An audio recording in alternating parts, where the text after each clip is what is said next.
Hola, bienvenidos a otra charla en la silla. En estos tiempos de coronavirus hemos acudido a herramientas digitales que nos permiten seguir teniendo conversaciones importantes pues sobre distintos temas y obviamente siempre aprovechamos para tratar de pensar cómo el coronavirus le está afectando. Hoy invitamos a tres expertos en temas de paz, de conflicto, de construcción de paz. Ellos son María Alejandra Vélez, que ella es la directora del CESET, del Centro de Estudios sobre Seguridad de Drogas en la Universidad de los Andes. Bienvenida, María Alejandra. Gracias, Eduardo. También invitamos a Juan Carlos Garzón, él es el director del área de dinámicas del conflicto en la Fundación Ideas para la Paz, la FIP. Hola Eduardo, muchas gracias. Él está en Washington, en Nueva York en este momento, entonces pues bueno, eso es una de las ventajas que tiene también esto, entonces bienvenido. Y Kyle Johnson, él es investigador y consultor en Kroc Institute. Bienvenido Kyle, gracias por aceptar charlar con nosotros un No, ratico. no, gracias a ti, Eduardo, por la Y pues invitación. los tres, aprovecho y hago esa cuña, son columnistas de La Silla Llena, principalmente en la Red de Paz, pero pues María Alejandra también escribe en la Red Pacífico y en Blue Economía, que es ese espacio de los profesores de economía de la Universidad de los Andes. Pues los invitamos para tratar de pensar cómo el coronavirus, pero no solamente, digamos, cómo esta situación que nos tiene como un poco en pausa a muchos, pues puede afectar la implementación del acuerdo de paz, pero también las dinámicas mismas del conflicto y la seguridad en nuestro país. Hace poco María Alejandra publicó una columna en 070 al respecto, pero también hay un documento muy interesante que recomiendo que acaba de publicar la Fundación, que coordinó Juan Carlos, que se llama Impactos y Riesgos del COVID-19 en la paz y las dinámicas del conflicto. Entonces, pues de manera general, Juan Carlos, pues quiero arrancar con usted tratando de pensar cómo los temas de seguridad, especialmente en seguridad, digamos, territorial, no tanto ciudadana, si uso bien el término, pueden verse afectados con estas épocas. Bien, Eduardo, pues yo arrancaría como enmarcando esta discusión en algo que es muy importante y es que los análisis que estamos haciendo tienen como regla general pues la incertidumbre, ¿no? Pues porque analizar lo que va a pasar con el COVID tiene que ver mucho con qué tan intenso va a ser en Colombia. Vemos que la curva se comporta un poco diferente que lo que está sucediendo en otros países, que ha sido más rápido el crecimiento. Y también tiene que ver cuando uno piensa en dinámicas del conflicto en la dimensión urbana y la rural. Y por el momento, pues los casos se han concentrado sobre todo en áreas urbanas. Y está la pregunta sobre si esto se va en algún momento expandir el área rural. Eh, y hay que pensar entonces en cuáles son los efectos que tenemos ahora en términos de seguridad, los que podríamos tener en el mediano plazo y en el largo plazo. Y pues yo terminaría diciendo que, digamos, como en este contexto, es que seguramente pues los efectos no serán iguales en todas partes, ¿no? Lo que estamos viendo por ahora es que veníamos de un trimestre complicado en donde los homicidios a excombatientes subieron, los homicidios de líderes sociales subieron y el desplazamiento también venía subiendo. Eso es importante porque tendríamos que ver cómo esa trayectoria se afecta o no por la dinámica del COVID. Eh, Hay regiones que siguen siendo críticas en este momento, yo no lo atribuiría al COVID, pero pues si uno mira lo que está pasando en Chocó, en el norte del Cauca, en Putumayo con el tema de líderes, en el Catatumbo todavía tenemos desplazamientos, en Nariño hay enfrentamientos, pues creo que lo que sí podemos decir hoy es que el COVID sí ha producido una baja en los homicidios o en la confrontación, ha sido concentrado en algunas zonas, mientras que en otras zonas pues la disputa sigue activa con las afectaciones humanitarias.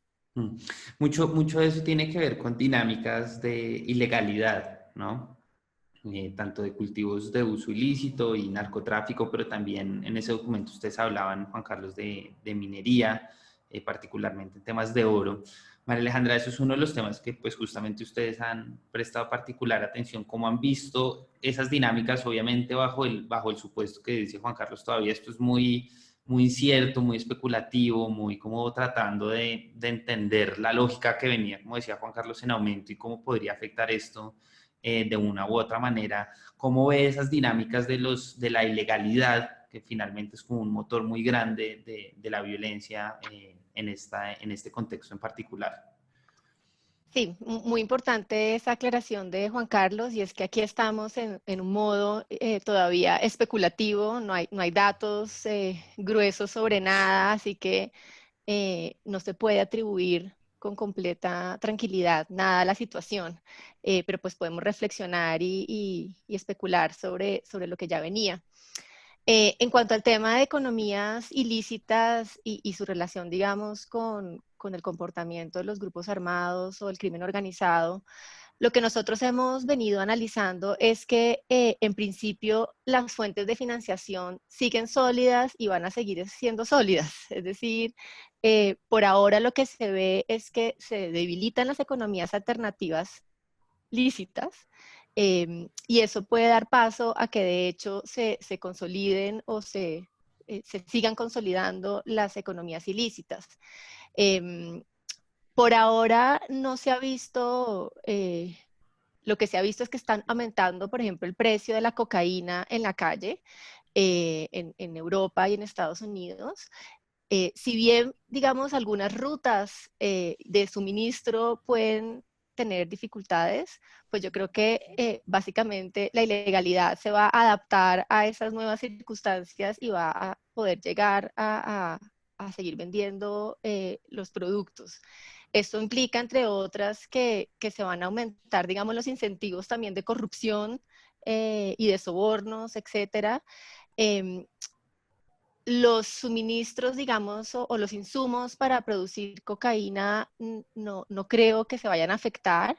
De hecho, ahora vemos una disminución del precio del petróleo, gasolina también va a llegar más barata. Entonces, la devaluación favorece el mercado. Entonces, pues como que los incentivos para seguir produciendo están ahí.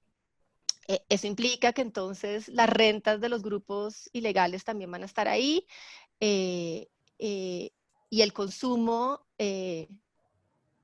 con esta situación, de hecho, puede aumentar. Si bien hay aislamiento social, el asociado a las fiestas, etcétera, disminuirá, los consumidores también pueden estar aumentando. Entonces, pues en general vemos que las fuentes de financiación siguen estando allí, y de hecho una crisis social, una crisis en el desempleo, incluso rural, lo que puede es aumentar la base de productores, de gente que no tiene otra alternativa en este momento y seguir produciendo. Digamos, uno de los aportes que usted ha hecho en sus distintas columnas es tratar de entender cómo esa reconfiguración de los grupos ilegales y grupos armados post desmovilización, digamos, post acuerdo de paz, ¿no? Y yo ahí, Kyle, quería preguntarle, pues, ¿cómo ha visto usted? Usted había hecho un ejercicio muy juicioso en terreno, pues, lamentablemente ahora no es fácil. Pero si ha visto algún tipo de cambio, pues de todas formas los contactos siguen, etcétera, etcétera, en esa reconfiguración del control del poder armado territorial.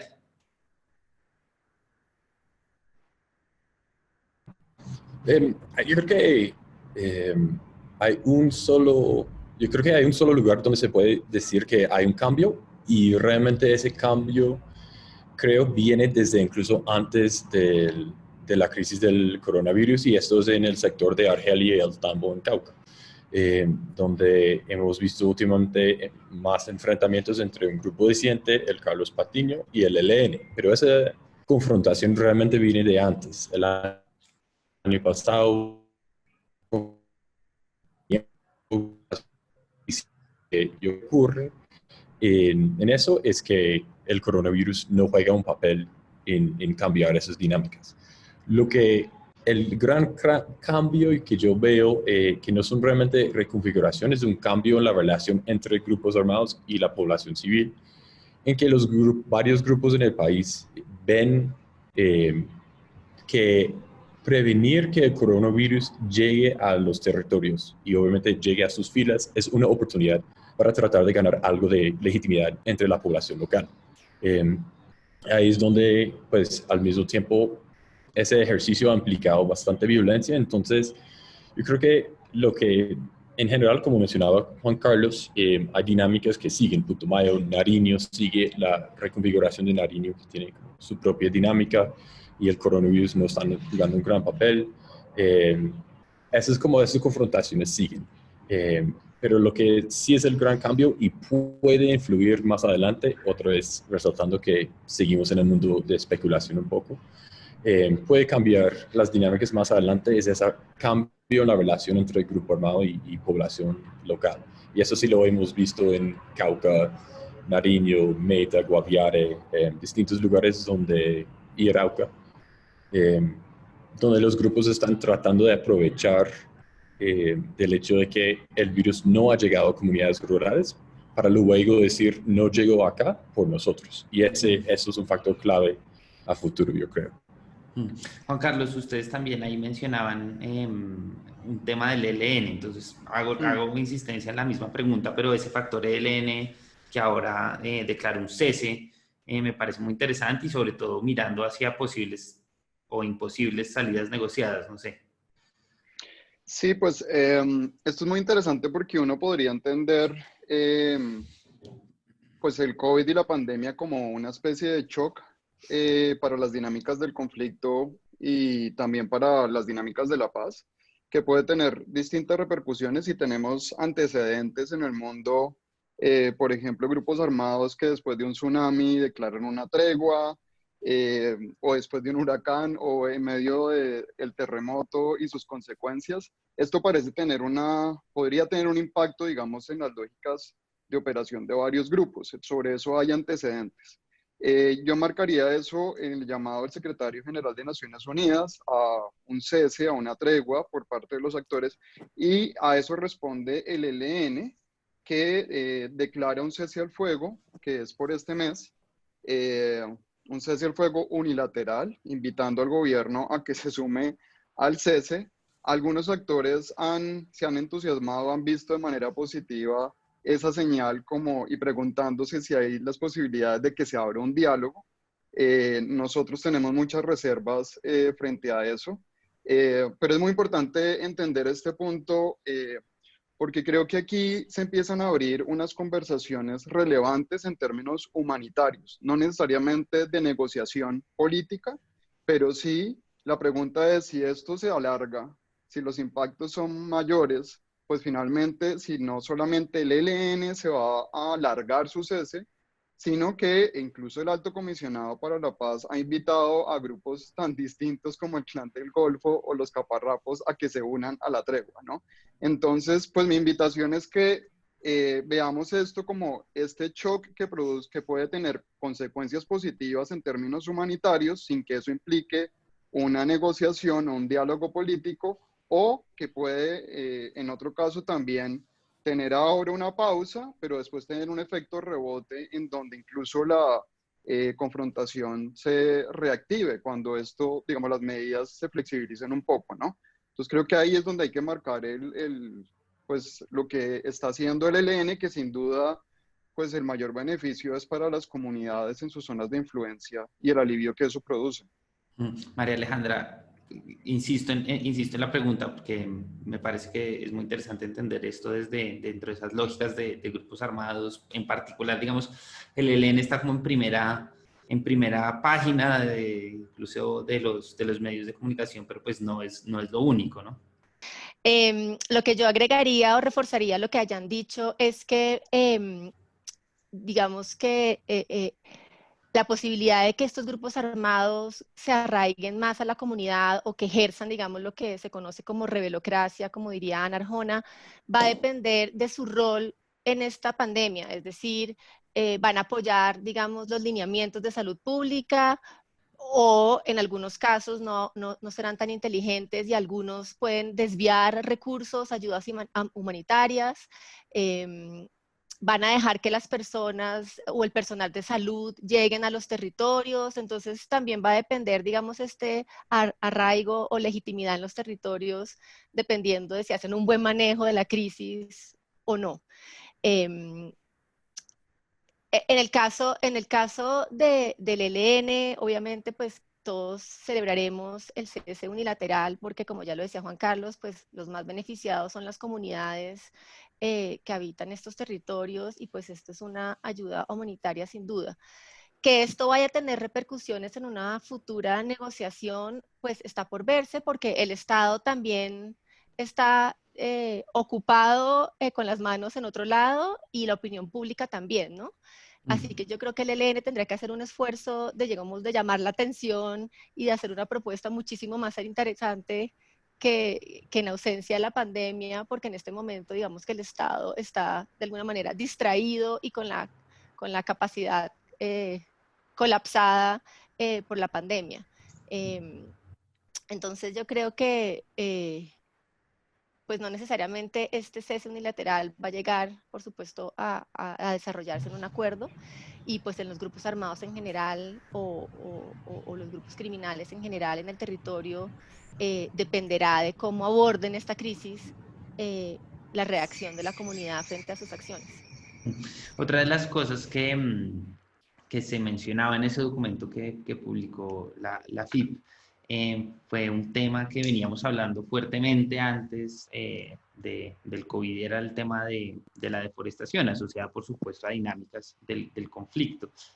Con Kyle incluso hicimos una charla en específico y él ha escrito temas en ese sentido, diciendo cómo las FARC eran una autoridad ambiental que habían, digamos, controlado estas dinámicas de deforestación. Pero esto, digamos, obviamente es un distractor, digamos, esa sembratón de árboles que había prometido el presidente probablemente no sea una prioridad ahora, insisto, esto es puramente especulativo, pero pues cuando uno tiene que instalar hospitales y buscar pruebas masivas, pues tal vez eso pase a un segundo plano, pero además, como lo decía el documento, pues las dinámicas mismas de control del territorio pues hacen que sea más fácil el acaparamiento de tierras, dinámicas que están asociadas con estas temas de deforestación. Kyle, ¿cómo ves ese punto? Creo que ese punto es una muy buena pregunta porque une todo. Lo que pues sigue evidenciando altísimos niveles de deforestación en diferentes zonas del país, pues más que todo la Amazonía. A cierto punto, finales del año pasado, Catatumbo entró en ese tema, y yo creo que hay dos cosas ocurriendo. Uno, el control sobre la deforestación en varias, pues Meta, Caquetá, Guaviare, más que todo, la sigue ejerciendo, pero ahora pues las de ciencias. Hace poco salió un panfleto que parece a toda vista ser de la de Ciencia de Gentil Duarte, en que permite la tala de bosque, pero bajo ciertas condiciones y ciertos límites, al estilo de lo que hacían las FARC anteriormente. Eso no es absolutamente nada nuevo.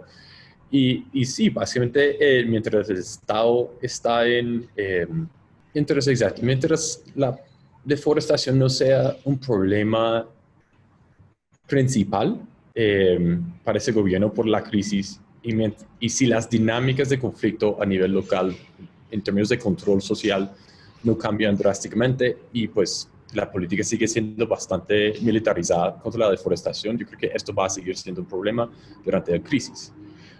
Lo que yo creo que habría que tener en cuenta es un elemento que hay que poner sobre la mesa sobre si la política de deforestación debería ser prioridad o no en este momento, y yo diría que sí, porque ya es cada vez más claro, aunque ha sido claro por años, pero cada vez más evidente que la deforestación, destrucciones de ecosistemas, el cambio climático está cada vez más vinculado con este tipo de pandemias.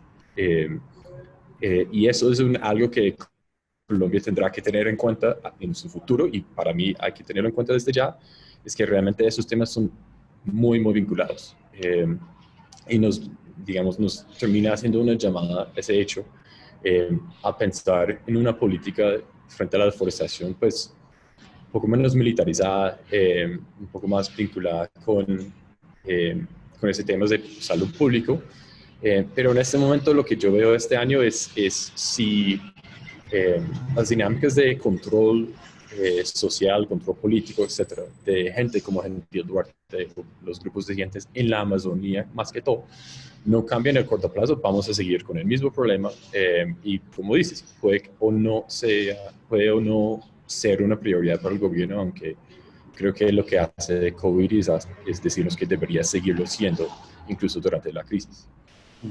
Juan Carlos, a mí, pues obviamente ustedes anotaban eso en el documento como es un riesgo y me gustaría como que nos contara un poco su análisis, pero también me llama la atención esa idea que dice Kyle, sí tiene que haber una prioridad en términos de políticas, no me parece algo necesariamente obvio, pues entiendo el argumento, pero probablemente este argumento al interior del gobierno no será tan automático. ¿Usted cómo lo ve? Pues yo creo que ahora el gobierno va a estar en una situación difícil en términos de las múltiples agendas que se espera sigan abiertas y el gobierno responda, ¿no? Y en esa lista de prioridades, pues el COVID va desplazando temas, eh, siendo pues muy difícil para o sea, quisiera como mencionar que en medio del COVID nosotros veníamos anteriormente de una situación muy complicada en la zona, digamos, en la Macarena. Las disidencias venían aumentando las amenazas y la presión sobre los funcionarios de parques. Al mismo tiempo tenemos una respuesta que, como dice Kyle, sobre todo ha sido militarizada, teniendo en cuenta que ahora las fuerzas militares tendrán que concentrarse en otras cosas. Y en medio de, además, la tensión con comunidades en esas zonas que reclaman otro tipo de respuestas por parte del Estado. Entonces, claro, lo deseable es que pues el tema de deforestación y la respuesta a la deforestación siga estando en primer orden en la agenda, pero pues estamos en un contexto muy complicado para el gobierno y me parece que aquí pues tendremos que mirar no solamente lo que pueda hacer el Estado, sino también las implicaciones que están teniendo para otros actores, actores claves para la protección del medio ambiente, del ambiente en esas zonas, están viéndose en una situación bien complicada. Es decir, obviamente esto está bajo la incertidumbre, pero uno no ve por dónde se puede recomponer esta agenda en el corto y mediano plazo. María Alejandra. Sí, yo coincido con Kyle en que esto debería seguir siendo una prioridad y no solamente por el tema ambiental, sino porque esta deforestación lo que está llevando es a un acaparamiento de tierras que lo que hace es fortalecer mafias locales e inequidades adicionales. Entonces, más allá del tema ambiental, que por supuesto comparto, y es nuestra mayor contribución a las emisiones globales, etcétera, pues la deforestación no está siendo movida por otra cosa, sino el acaparamiento de tierras, lo cual fortalece unas dinámicas locales que nada favorece las dinámicas de conflicto, las dinámicas de gobernanza, etcétera. Y sí llama la atención, y acá me empiezo a meter en otro tema quizás, pero con la capacidad limitada del Estado en este momento, porque está, digamos, volcado hacia la pandemia, los poquitos recursos que tiene los dedique a erradicación forzada, a generar más problemas de confianza con las comunidades en lugar de promover otro tipo de estrategias que limiten la deforestación, que fortalezcan la gobernanza en las comunidades, etcétera. Entonces, si tenemos capacidad limitada, ¿en dónde vamos a poner, digamos, los recursos? Y no creo que la respuesta sea con estrategias poco costo efectivas como el tema de la erradicación, por ejemplo, supongo que hablaremos ahora más adelante. Sí, sí, efectivamente es uno de los puntos, pero antes de eso quisiera hablar de dos dinámicas que entiendo que son distintas y particulares, pero con ánimo como de hacer ágil la conversación los voy a unir, que se trata del asesinato de líderes y el desplazamiento forzado. Los uno básicamente porque se trata de poblaciones pues, que están en altos niveles de vulnerabilidad y de seguridad y que pues básicamente están tratando de luchar por ciertos derechos y por el territorio, pero pues obviamente aclaro que entiendo sus propias dinámicas, Kyle. ¿Cómo ves eso? Vemos algunas denuncias de que siguen estando las dinámicas de asesinatos de líderes en este periodo. ¿No parecería, digamos, ser algo muy evidente que gracias al COVID esto pare. Incluso lo exponía la FIP, esto podría hacer que estas personas se vieran más vulnerables, y también María Alejandra en su columna, pues porque saben dónde están, digamos, es mucho más fácil entender que dónde está la gente, y paradójicamente estar en casa se vuelve una dinámica de más vulnerabilidad para estas personas. ¿Cómo lo ves? Sí, yo creo que eso se puede poner bajo una sombrilla muy sencilla, y es que el COVID no ha hecho que el conflicto o la violencia en estas zonas pare.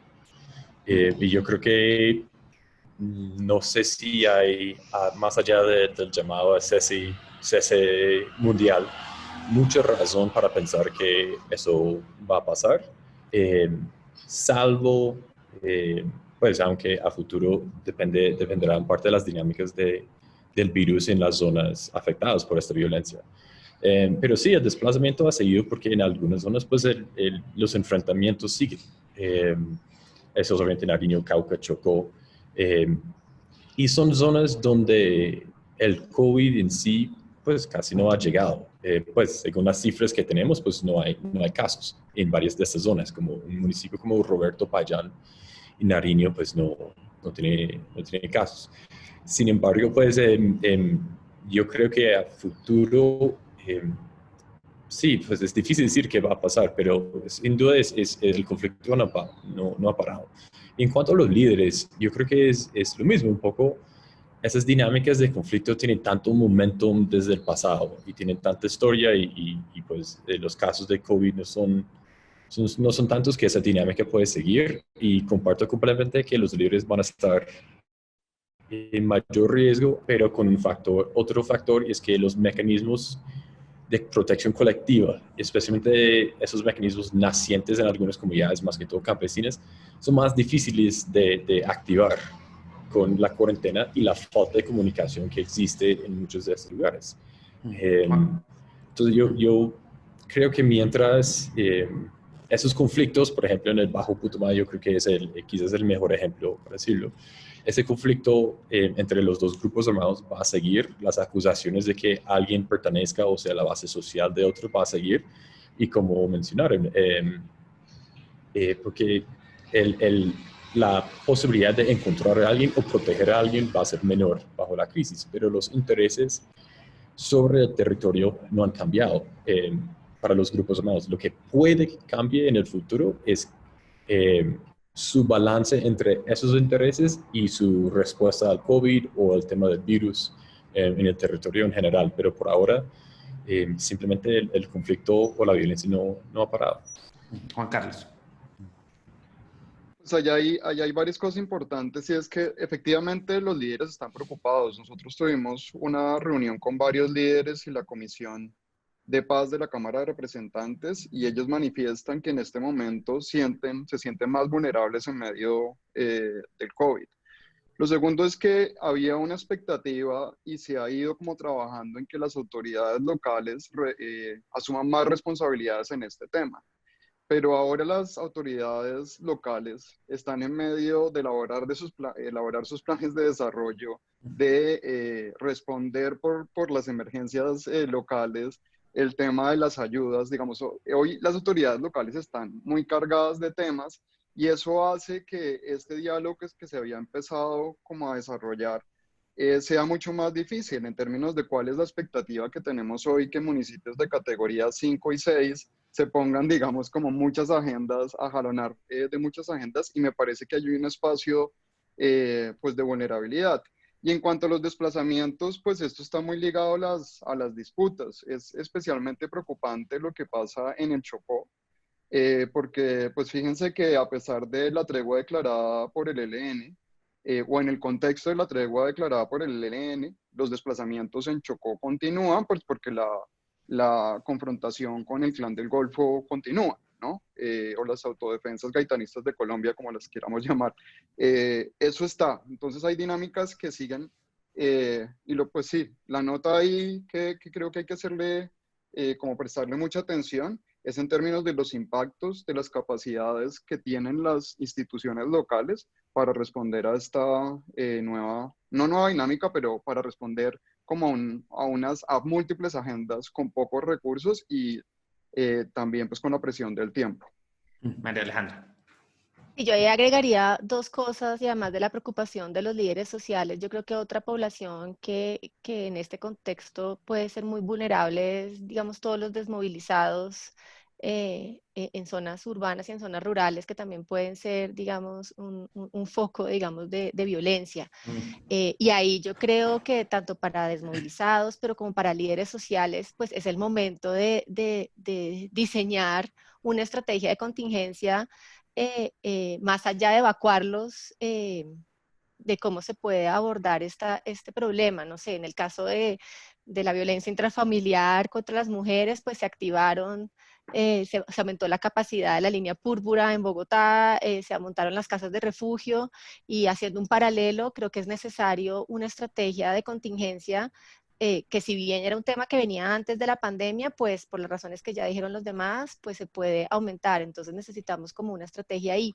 Y eso lo junto, al menos en los casos, por ejemplo, como el Cauca o el norte del Cauca, el rol que están jugando las guardias étnicas, la guardia campesina, que lo venían haciendo antes, pero que ahora, digamos, han asumido el control de la cuarentena, el control del aislamiento, y es cómo fortalecer, digamos, y cómo apoyar a estas iniciativas colectivas locales para la protección del territorio, sin que esto implique además exponerlos aún más, ¿no? Entonces creo que acá, si bien eran dinámicas que venían antes, es la oportunidad urgente, digamos, de repensarlas y hacer una estrategia de contingencia.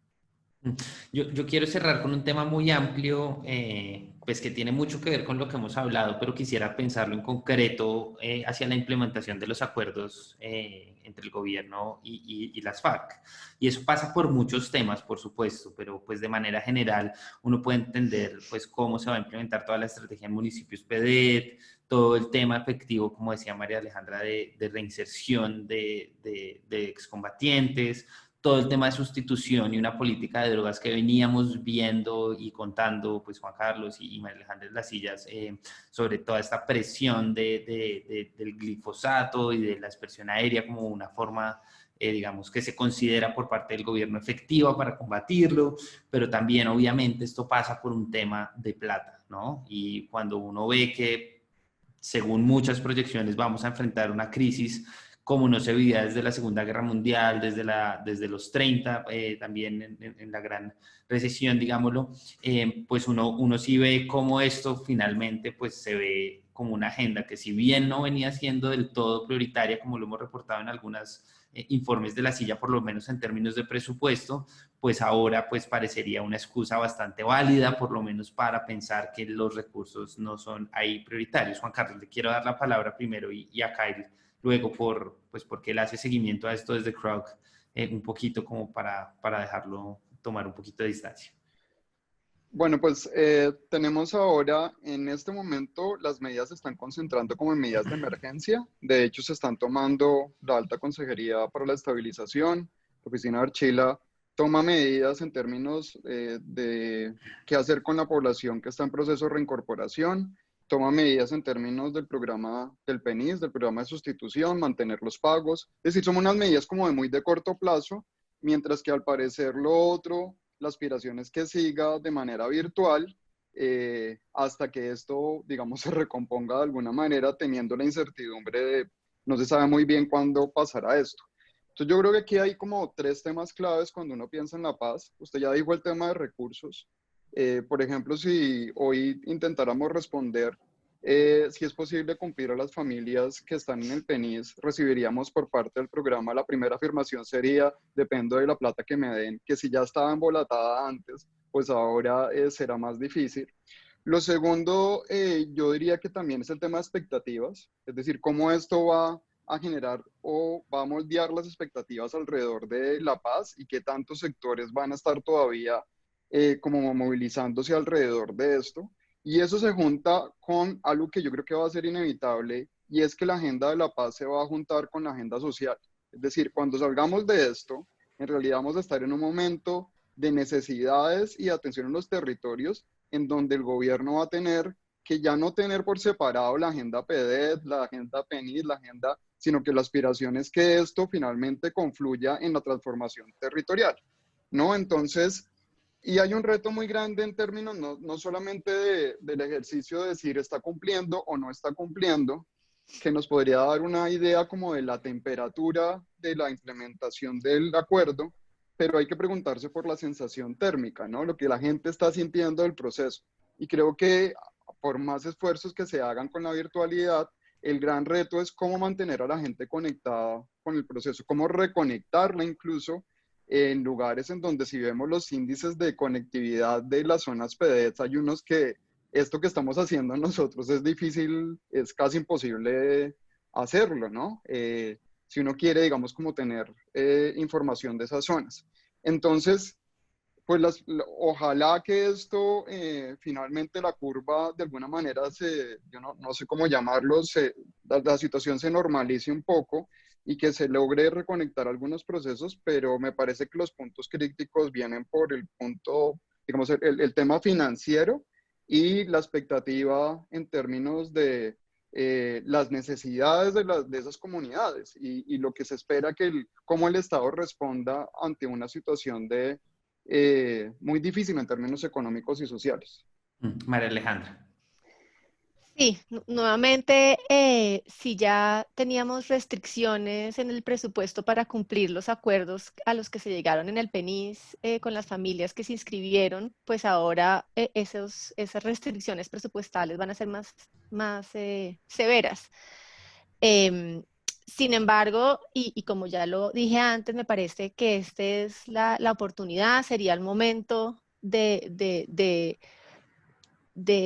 empujar políticas más progresistas, más sensatas, políticas que lo que logren es construir legitimidad en el territorio, que logren, digamos, juntar, como decía Juan Carlos, la agenda social con la agenda de paz, que siempre ha sido una sola y pues ahora más que nunca. Entonces yo creo que si hay recursos limitados, no veo cómo justificar una política de erradicación que ya era digamos, con un balance de costo-beneficio muy mala. Aunque pues en la este presión momento. está, ¿no? Uno ve como pues Sí, a pero varios también, exmandatarios poniendo mucho la presión y pero ahí sigue, ¿no? Sigue, estamos en la cuarentena, se reactivaron, digamos, la erradicación forzada. Entonces, pues creo que si hay que redireccionar recursos, pues yo creo que hay otras políticas que han sido la sustitución voluntaria con los compromisos que se tenían, pues hay que retomarla y enfatizarla y no empujar políticas que son